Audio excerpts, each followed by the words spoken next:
Shabbat Shalom. This is Bill. Good to meet you. Good to see you. Good to have you with us on this Shabbat morning. Welcome to a few quality moments at the Shabbat table with the Rabbi's son. Each week about this time, the Holy One willing, we get together and we come live. And from the Biblical Lifestyle Center in Texarkana, USA, we begin to speak to you and speak with you as friends around the Shabbat table, discussing the wisdom, the beauty, the majesty of the Heavenly One's Torah. So here we are again. This is our opportunity to be together and spend some time with each other. I pray you'll get your Bibles out, get your Torah scrolls if you have them, or your Tanakhs, or whatever form you take it in, or get it online at maybe litterbible.com or one of the other, or .org, I should say, or one of the other services you can get online, and we can talk about our Torah journey together. This is the week, the 18th week of the journey. We have been through a lot. We have seen some amazing things, and now we are beginning to step into a whole nother realm, a deeper waters, as it may be. We are going to discuss the Holy One's troubleshooting manual for the thorn and thistle world in which we live. We don't live in the garden anymore, and we are not the collapse Adam or Hava. We are flawed. The world in which we live in is affected very badly sometimes. The people which we know, none of the ethnicities, none of the cultures, none of the political systems or structures, nothing works the way it's supposed to work in this world. We are in the thorn and thistle world, and we're here to bring some form of life back into it. We're here to bring redemption and restoration. The Hebrew phrase that's often used is tikkun olam. Our mission is tikkun olam. It means basically repairing or fixing that which is broken. You repair things one step at a time. You don't go in there and automatically wave your magic wand and it's fixed. You have to find what's broken, diagnose it, begin to work with it, replace parts as necessary, rewire, retool, and basically now give it a creative gift of functionality to restore it to where it should be. That's tikkun olam. That's what we're supposed to do with our thorn and thistle world and the people that we meet in our thorn and thistle world and the person that we face each day in the mirror or the reflection we see in the glass. That person as well. The people we see around our tables, at our homes, around our desks or our workstations, at our places of employment or business, the places we see in our marketplace, the people and we see in the marketplace. We are to be about the business of tikkun olam, fixing that which is broken, doing so from a standpoint of a wise troubleshooter, enlightened and inspired by the Creator himself to make it the way it's supposed to be, not just the way we want it to be or would feel like in our flesh it should be. So welcome to Tikkun Olam 101, Parsha Mishpatim. It begins with Exodus chapter 21, verse 1. It continues all the way through Exodus 24, verse 18. Tikkun Olam 101. Now, most of you have heard the words, if you haven't studied the curriculum for physical science. At some stage during your education, hopefully you were exposed to physical science. Now, I want to introduce you to spiritual science. If you haven't already been introduced to spirit, I call it spiritual science. And just like in the physical science world, we have Newton's laws. First law about inertia. Second law also. But the third law of Newton's is that for every action there is an equal and opposite reaction. For every force there's an equal and opposite force. The basic principle of spiritual law, not Newton's law.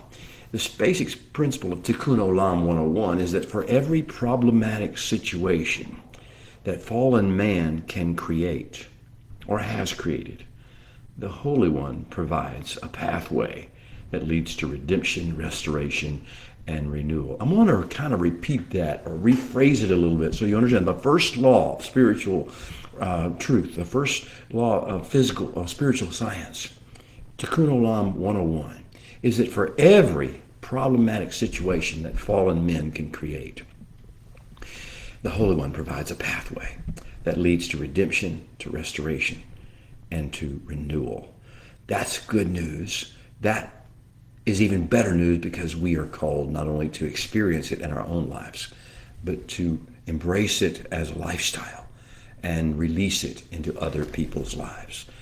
Tikkun Olam 101.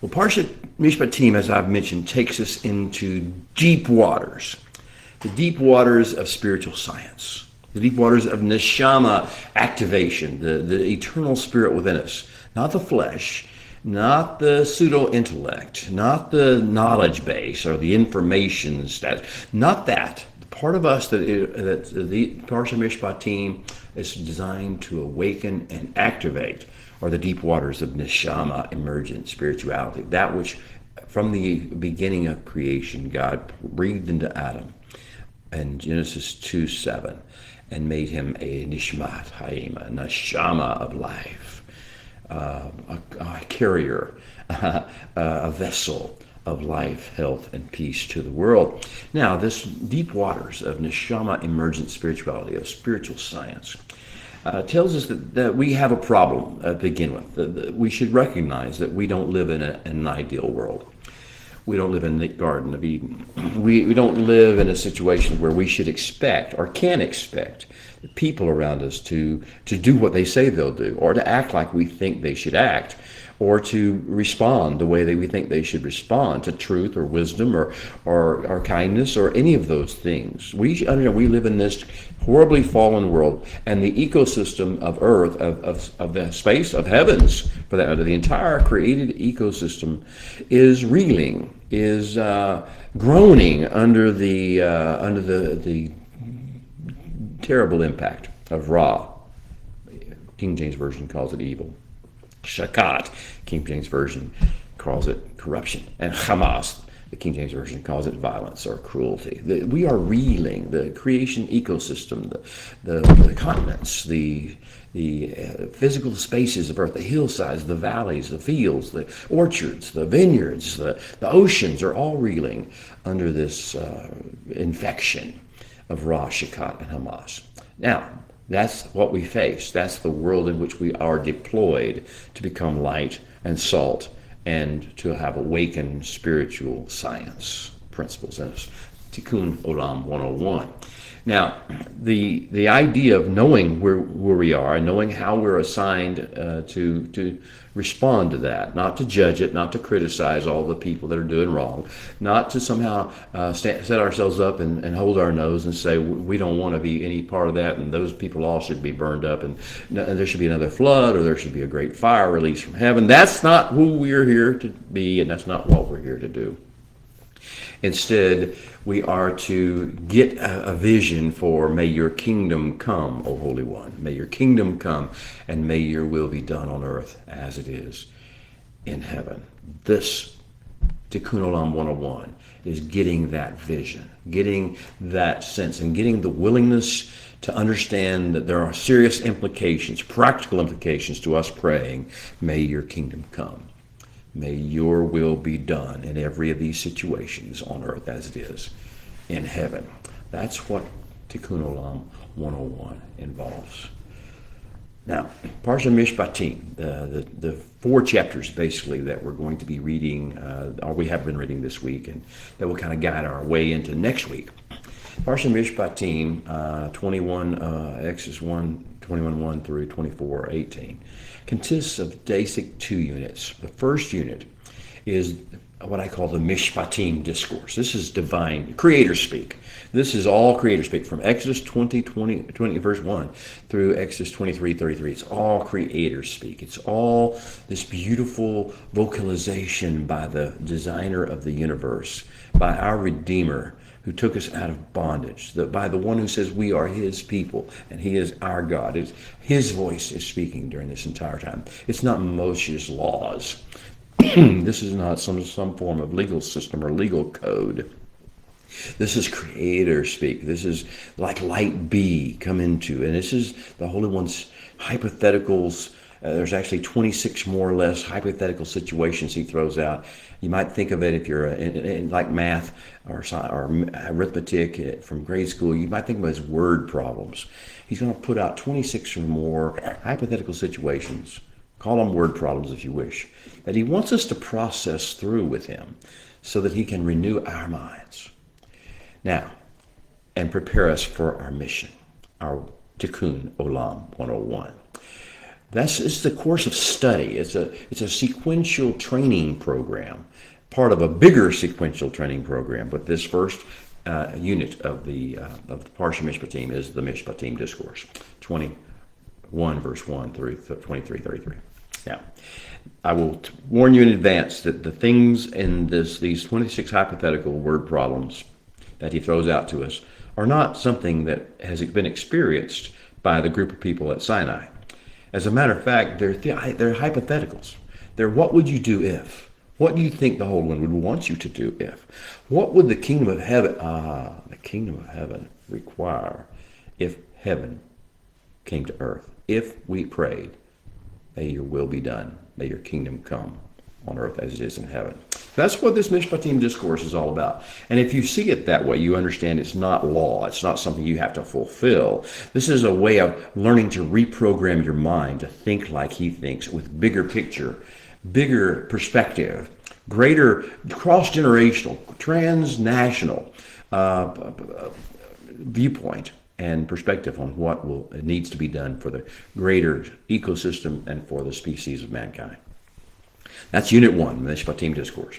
Unit 2 of Parsha Mishpatim. Oh, it's as much as we thought at times our brains were going to fall apart by virtue of the overload we got from the 26 hypothetical word problem situations that were just making us cross a rabbi's eyes, as Tevi would have said in Fiddler on the Roof. Those 26 problems, though, as hard as that was, then we're going to be absorbed in beauty.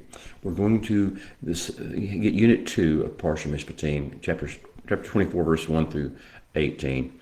And this is the heavenly courts narrative. We are transported from the earth and all of its Ra, Shakat, Hamas infection and all the ramifications of that for the people we know, for ourselves, and for the physical creation that we deal with. We're going to be transported. Heavenly court, we're being invited to heaven, into the heavenly courts. Our literary introduction to the beauty realm of our King. We need to have been there in our collective memory, in our DNA, in our spiritual reality. We need to have access to make this realm travel, to be able to go into the heavenly courts. Now, our literary introduction to the beauty realm of our King will be the second part, the heavenly courts narrative. And in the heavenly courts, we will learn protocols and disciplines of how you behave when you're in the presence of the Holy One, because we're called to bring the presence of the Holy One into every nook and cranny and corner of the world, as we're supposed to be stewards of the divine presence. So how do you behave in the divine presence? How does it change the way you talk? How does it change your demeanor? How does it change your level of calmness? How does it change the level of joy? How does it change the level of patience with other people? If you have his perspective and you have his presence and you have his witness with you, how does that change the way you react to situations and people? How does it change you? And then we're going to learn the principles and protocols and disciplines of ambassadorial realm travel, how to be able to go seamlessly between the things and the situations of earth and present them and receive wisdom from the heavenly courts, the narrative. We are not supposed to pray into thin air. We are supposed to transport ourselves before the very throne of the living God and talk to a person, a persona on a throne, in a court situation, in a majesty realm, that we can actually begin to catch his vision for what's going on earth. And then we can legitimately pray. May your kingdom come. May your will be done. May your majesty be revealed on earth as it is in heaven. If we have not made the journey, if we've not realm traveled to the heavenly realms in our spiritual life, then we cannot bring a vision for heaven's courts down to this earth. Well, now I will start this discussion off today by saying I have good news and I have bad news. First the bad news. Let's go with the bad news first. We live, and we will live our entire mortal lives in a fallen world of messed up people. Our calling is not to avoid them any more than we have to, and not to navigate around them, not to judge them, not to curse them, not to feel ourselves better than them. But our job is to usher in tikkun, redemption and restoration and renewal. Now, that bad news is bad enough that world around us is not going to be a rose garden for us. The second bad news is that all humans of all cultures and all ethnicities and all generations and all genders and all ideologies and all political parties and all individuals, all human beings are compromised. None is perfect. There is none righteous, no, not one. We're not going to find a better culture, a better ethnicity. You can't condemn one ethnicity or one culture or one nationality because of something bad they did. Look at your own. You'll find enough problems with your own. You don't need to condemn anybody else. So the bad news, upon the bad news, is that not only is humankind messed up and creation reeling as a result, but that there is no human solution. There is no political solution. There is no military solution. There is no movement solution. There is no self-help solution. There is only the Holy One's ways. Everything else is doomed to failure. So we do start with the process that not only every other human being we will meet, but the one that we see in the mirror every day is compromised. Our operating system, our mind, our way of thinking, our perspective, our worldview, our frame of reference, our emotional matrix, everything is compromised, is diseased. We don't even know it. We think everybody else is sick, and we're right. No, they're thinking the same thing about us, and we're all correct in that regard. We all have compromised operating systems, and we have malware-infected software programs. We can't even get the right information to make decisions, so we try to make them anyway based on incomplete information. We make decisions based upon and form opinions based upon emotions, which are fleeting as the wind, the breezes of the summer. They come, they go. We can't make decisions or opinions or formulate ways of action based upon how you feel, or what you think you see with your limited vision, or what you think you hear with your limited hearing, or what you think you interpret or you discern by your compromised spiritual neshama. Well, when you realize this, now we need to rely upon the Holy One. We need to do things His way. We need to bring renewal, redemption, restoration His way, not according to some ideal or some philosophy or some theology or some religion that we've come to, some vision that we have that is pie in the sky. That's the bad news. We have a lot of work to do. But the good news is we have been invited to study under the Master, the Creator, the one who designed all this, the one who knows how to fix it. We don't know how to fix it. I know people think they do.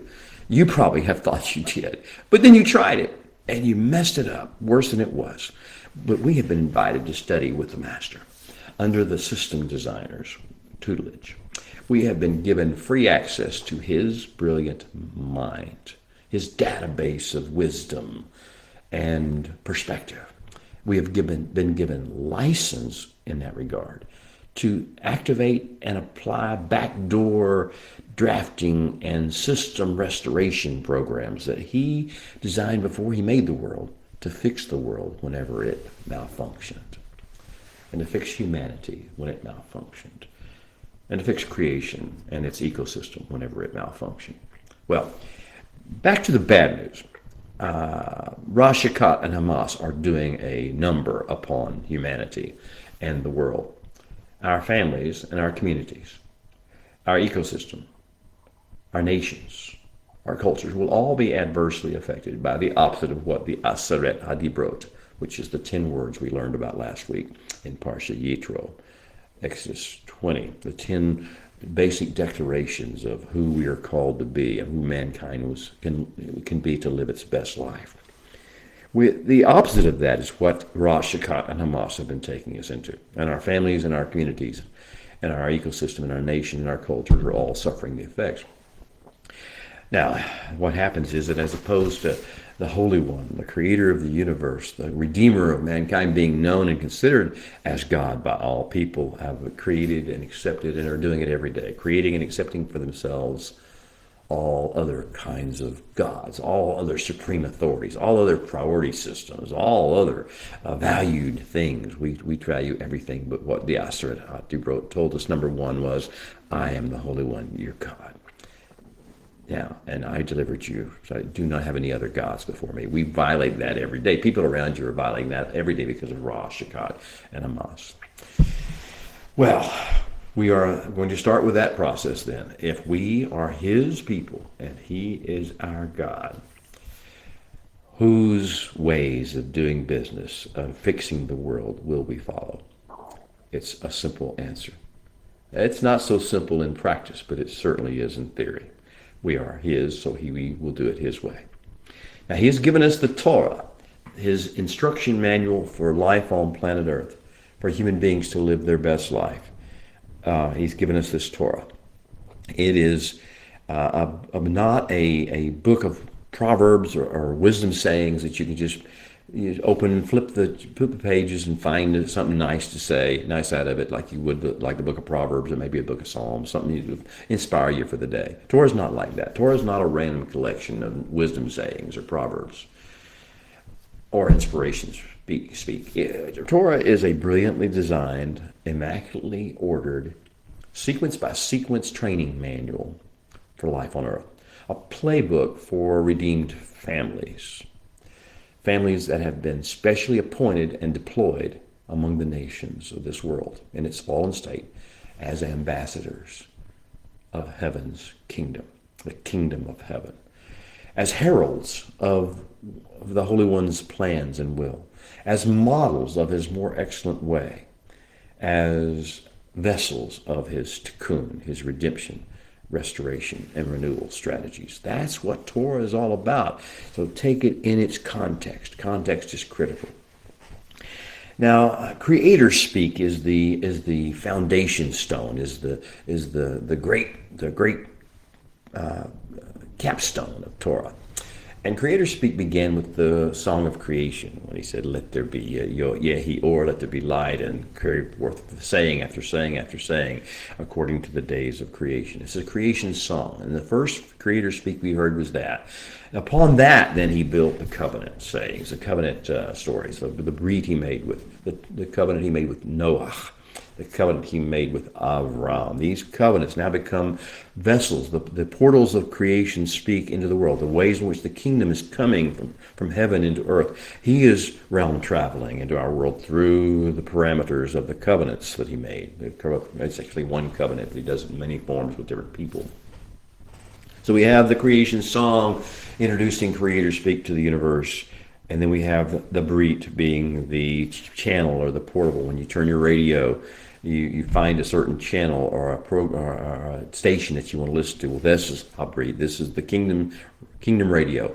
A kingdom transport is through the Brit, the covenant. And then built upon that, so from the creation song, the Shirah Yitzirah, we built upon that with Habrit, the covenant, and now he builds upon that. The third level of this building project that he has to restore creation is Ha'edut, the testimonies of how he worked the covenant into the actual physical lives of men like Abraham and Yitzhak and Yaakov, women like Sarah and Rivka and Rachel and Leah, and then Yosef and his brothers. And we see these testimonies being built upon the foundation of the covenant, which was built upon the foundation of the creation song, his declaration of intent with regard to every facet of creation, including mankind. So creation song is the lowest foundation. Covenant is next. Testimonies of the patriarchs is next. And then last week we were introduced to the fourth level, the fourth part of the foundation, Aseret HaDibrot, the 10 words with which he declared how man can be redeemed, and the 10 ways, the 10 pathways that are essential for us to be able to bring about tikkun in the world. It's behavioral, it's a mindset, it's perspective, it's energy, it's all these things. The Aseret HaDibro is not law. It's not commandment. It is divine. Words with legs. The energy of heaven is in the words, and they begin to work their way out as when we yield to them. So the fourth level was Aseret HaDibro. This week we get the fifth level, and that's Mishpatim. Mishpatim. We are introduced to this new, it's not really new, but we sense it as new because it's being focused, the spotlight's being shown upon it. Divine speech, creator speak that takes us above, builds upon the level of the 10 words and fleshes them out, gives them hypotheticals, real life situations, scenarios that we can envision the operation of the Aseret HaDibro, the 10 words, in action, in real time. There are more. We'll also talk later about the level of mitzvot, the level of hukot, the level of the mishkan, the beauty realm, the level of masa'ot, the journeys, and the level of divine. But that's the tree of Torah is the tree of life, but it comes in sequence and builds foundation upon foundation, must be read, understood, applied in context. With that being said, let's do our call to worship, and then we'll get prepared to talk about our Torah today. Call to worship is the Baraku, the blessing before reading from the Torah. Baraku et Adonai ha-mevorach. Amen. Open our eyes, O Holy One, that we may see wondrous things in your Torah, for we are but strangers in the earth, so do not hide your commandments from us. Well, the Sinai initiative is where we are in context. We have had the Aseret HaDibro, the 10 words. Now we're exploring the deeper levels in Mishpatim, and then later on in the Mishkan discourse, we'll talk about the deeper levels of creator speak and where they're trying to take us to familiarize us with the way things are done in the heavenly courts, in the heavenly realm, by heavenly beings, and to bring those into our own lives and into the lives of others. We're going to spend 11 months at Sinai. And during that 11 months, we're going to have the most glorious season of our existence as human beings since the Garden of Eden. And the greatest that will be again until Messiah's millennial reign. Wow, this is an important sequence of events. This is why we don't just pick and choose what we want to read and say, we pick out words like, and people argue over those words like eye for an eye, or he will surely die. We don't pick out words like that. That's not a legitimate way of dealing with the Torah creator speak. We read it in sequence. We see it in context. So this is the season of Sinaitic initiative, the season of creator speak becoming the foundation stone of everything we do. And it will be impressed upon our collective memories. This will be in our DNA memory. Whether you think you were there physically or not is not the issue. It's in your DNA. These words, you have muscle memory from your DNA, what you've received from generation after generation after generation of passing down this. And when you read it, it awakens it. When you read it in the Torah, every year this time, when we read the Sinaitic initiative story, the Aseret HaDibro, the giving of the Torah, the Matan Torah, the heavenly visitation, the orientation to the beauty realm, the Mishkan discourse. When we read all these things, it awakens them again in our DNA memory, in our muscle memory, in our neshama. So this is a season of what I call the thorn prick. Now, Sinai means thorn, and the prick of a thorn is what we're experiencing at Sinai. Sinai is taking our flesh and puncturing our flesh to awaken our spirit. So this is the season of the thorn prick. It kicked off last week with a bang. We received and then we accepted wholeheartedly, and we sealed with a covenant ceremony the ultimate betrothal proposal. If you will shema my voice, and if you will shema my covenant, my brit, and if you will do these things, if you will asa my words, then I will make you will be come unto me a segulali, a special treasure model people that I highlight and show to the world. You will be my Mamlekat HaKohanim, my kingdom of priests, my kingdom of royal ambassadors and emissaries that represent my kingdom to the world. And you will be my Goy Kadosh, my kingdom, my nation that carries the energy of my presence and my goodness and my strategies for redemption and restoration, my Tikkun Olam principles into the world to other peoples. Well, that's a great vision. We got that last week, that proposal. If we will do these things, then he will make these things happen. And we said, yes, Naaseh, which means we will do this. We will make it happen. We will build it into form and shape and make it happen in real time. That's what we said. But we have only just begun. We don't even know what we're talking about yet. We don't understand the depth. We've only seen, like you see a set of blueprints. On the front of it is this beautiful elevation of this house or building that you want to build. But underneath that sheet, there are all sorts of spec sheets, and there are all specifications and all sorts of cost estimates and all sorts of detailed diagrams for what you have to build and how you have to build it. And we weren't ready for that yet. So we have only just begun to learn our bridegroom king's ways. We have only begun to learn Tikkun Olam 101. We are nowhere close to ready for presentation to the world yet. Sometimes we think we are, and we try to judge too soon. We try to make rulings and form opinions and do that way too soon because we are not ready. We're not in sequence according to the training plan. We're not operating on the playbook. We're operating independent because we've taken some of his Torah words, one or two that we like, or maybe 10 or 12 that we like, and we begin to try to apply those outside of context. Well, the secret of Sinai is that Creator speak becomes everything to us. It becomes our life force. It becomes a lifeline from heaven. It becomes the respirator, that air of heaven, the air of heaven, heavenly air breathed upon us. We breathe the air, the fresh air of heaven whenever we hear Creator speak, whenever we read Creator speak in the Torah. Once you hear his voice and his words, you just can never unhear it. It becomes everything. It ruins you for human cultural information. It ruins you for education according to the world's ideas. The systems of education the world has, the institutions of education the world has. We try not to judge them or mock them. We just know it's not enough for us.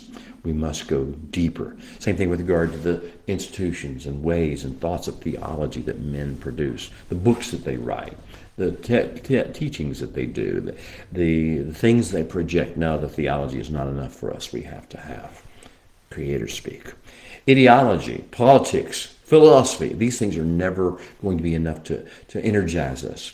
They'll never fill that void in us. Only Creator speak can do that. Only thing that satisfies us is connecting to the heavens and letting the voice of the Holy One awaken our DNA, awaken our neshama in us to begin to activate the Tikkun Olam 101 protocols. Now, the things we're going to be studying, we're going to judge. You're going to join our study in progress. We want to keep sequence and context in mind. As we said last week, the Holy One gave us his proposal of betrothal of as a nation and as an individual, as individuals and as a nation. If we're going to be his kingdom ambassadors, his nation of Kedusha, his model nation, his Am Segulah, then we are to indeed shema his voice and shema our treasure, his covenant. That was the glorious proposal, and that was the broad front elevation outline of our blueprint packet. And we are invited to co-labor with the Creator of the universe to build that. But when we see the full set of blueprints, last week when we began to see it begin to build out, the foundational requirements built upon the foundational requirements, the quality specifications built upon the quality specifications, the cost projections, what it was going to cost, our flesh was not ready. It was a prick. It was a point. It was a puncture of our flesh. We could not at that moment, because we were not ready to receive and embrace the full magnitude of what the Holy One was calling us to do. And so, in chapter 20, it tells us last week that when the people saw it, they trembled, and they stood afar off at a distance. And they said to Moshe, "You speak, you dabar, You get at these words with feet from with us, and you talk to us with words that have legs on them. And we will shema you, but don't let the Holy One, don't let God debar with us. Don't let his words with legs hit us at a different level. Don't let him speak with us lest we die. And Moshe said to the people, do not be afraid, because the Holy One has come to test you, that his fear, his reverence may be before you, his awe may be before you, that you may not fail in your mission. But the people chose to stand at a distance, so far off, and let Moshe draw near to the thick darkness where the Holy One manifested. And then the last words of the last week, before we finish with Parsha Yitro, that put us in context for this week. After we'd run away, or put ourselves at a great distance and let Moshe go into the Holy One's presence to get his debarim, his words, the Holy One resumed his Creator speak to Moshe, and it says, in every place where I record my Shem, when I make a memorialization, a commemoration of my presence being there with you, he says, in every such place I will come to you. He will come to us. He will come to us, beloved. I will come to you, and I will come and I will bless you. So there were two verbs. I will come to you where I choose to place my Shem, my presence, my manifestation of who I am. I will come to you, and I will bless you. This is going to be the medium by which we're going to overcome our overwhelm at all of his details of all this. For every action, for everything man can mess up, there is an equal and opposite.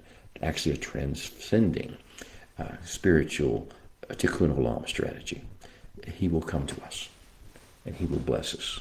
May he come to you today, and may he bless you today. And may you see a manifestation and feel and understand and respond to a manifestation of who he is in your world, in your particular hypothetical fact situation you're facing.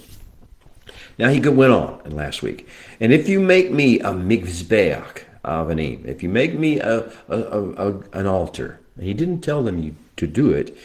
He just said, as you do a mizbeach, an altar, do not build it of hewn stone, of stone that men have carved out, men have touched with tools or with their hands. For if you use your cutting instrument, your cherev, your sharp-edged blades on it, you will pollute and corrupt it. You will make it less. You will bring humanity's fallenness into it, as opposed to heaven's beauty into it.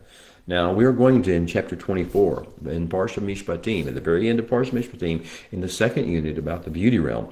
Before we ascend the beauty realm, we're going to learn into the beauty realm. Before we realm travel into the holy holies, into the heavenly places where the throne of the king is. Before we do that, we will build an altar. He will tell Moshe to build an altar, and there will be protocols of approach that we have to go through to do that. We'll get to that in time, but he continues. Nor are you to go up by steps to my altar, lest your nakedness, your erbakai, might be uncovered on it. In other words, the sense that your unworthiness may be exposed for all to see. He said, I'm going to have another means of elevation of you into my presence, and it will involve spirit as opposed to flesh. Because you see, our flesh and our pseudo-intellect, the flaws that we have in those things and the limitations that are on those things, make it so that we need to do tikkun olam and realm travel his way, not as seems right in our eyes. Well, continuing from last week, now we begin this week's Torah, and it begins with these words. Ve'ele ha-mishpatim, and these are the mishpatim. These are the appropriate restorative courses of action, the protocols of tikkun, of fixing, of restoring, redeeming, renewing the world. Ve'ele ha-mishpatim. This is a deep well we're about to step off into. This is an ocean of wisdom from heaven, and we're going to be given little vignettes, little perspective, little hypotheticals, little situations that we have not and may never face. The idea is not about law, about this is how you would act in those situations. It's letting us walk with him through the situation and see things from his perspective. Get to think like he thinks. and approach life with perspective, like he approaches our world like with perspective. Heaven on earth as it is in heaven. And then the second part, much later, 24 verse 1, chapter 24 verse 1 of the Parsha, we'll begin with these words. Ve'el Moshe Amar. And then he said, the Holy One spoke to Moshe and said, Ale el Adonai, ascend, realm travel, up to Adonai, up to Jehovah. You pronounce it as you wish. Ata, you, V'Aharon and Aaron, Nadav v'Abahu and Nadav and Abahu, V'Shavi'im Mizikne and 70 elders, Yisrael of Israel, V'Hishtach Vitim Mirachoch, and worship him at an appropriate distance according to court protocol. We're going to learn the protocols of being in the presence of the Holy One. There's certain, you don't behave in the presence of the Holy One like you behave in the presence of human beings on earth. There are special appropriate behaviors and ways. Should we speak? Should we move? Should we stand? Should we lift our eyes, or should we keep our eyes?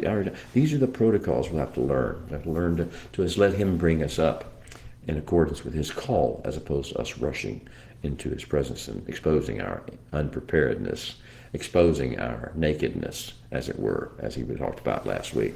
So this is the way it starts. So I will kind of summarize what we're going to talk about by saying it's time to activate the bride training protocol. In Parsha Mishpatim, we're going to be introduced to thinking like the Holy One thinks and seeing things from a bigger perspective than just how we feel about it or what we think is right or just or moral or whatever we may want to term righteous. We have all these ideas that are founded and fixed in Ra, Shekah, and Hamas and infected with it. He says that is not what's moral. That's not what's righteous. That things that you're thinking about are too human, too compromised. Let me show you how I think. And let me show you how to enter into my presence and draw energy off of me, as opposed to making fools of yourself and making situations on earth worse. So we will get the vision for who we are in practical forms, and who we are to become and who we're not to become. And we will learn the process of training and developing on earth as it is in heaven perspective and approach and demeanor and administration and tone and mood and timing and caduceus stewarding protocol and salt spreading methodology and light casting procedure. Well, blessed are you who will not be offended by the things that you read in Parsha Mishpatim.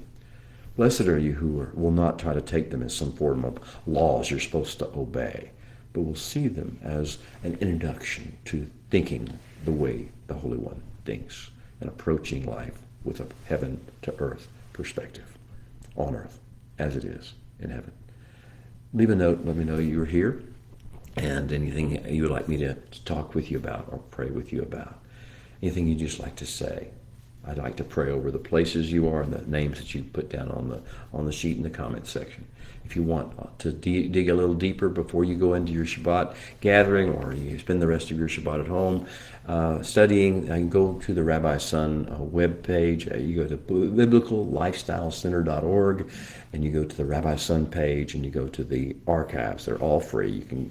I have 6 studies there for this week, and they go into great detail on the content of the Mishpatim discourse and the content of the Heavenly Court's introduction narrative. Blessed are you. May you be blessed all week. Shabbat Shalom. See you next week.